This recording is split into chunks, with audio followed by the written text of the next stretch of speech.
In this video, I'm going to show you how to sign a document in DocuSign. If you find this video helpful, please consider to like this video and subscribe to my channel. In saying that, let's just jump straight into the video.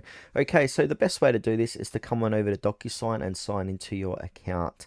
Then from there, we can go ahead and click on to sign document. Now we need to upload that document. So click on upload, depending where you've uploaded it from previously. Mine's on my desktop, this example document. So I'm going to go ahead and add that example DocuSign and click onto the sign button. Now it's going to redirect us onto a page where we can go ahead and sign the document. Now if it's the first time using that, once you click signature, you might be prompted to create a signature, but if I click onto that, you can see I've already got a signature here. So I can go ahead and place that in where I need to. So I can go ahead and put that inside of here. So it is signed by me. We can go ahead and put a date as well. So you can chuck the date in and we can stamp it if you need to stamp it. Now, once we've done that, go ahead and click onto finish.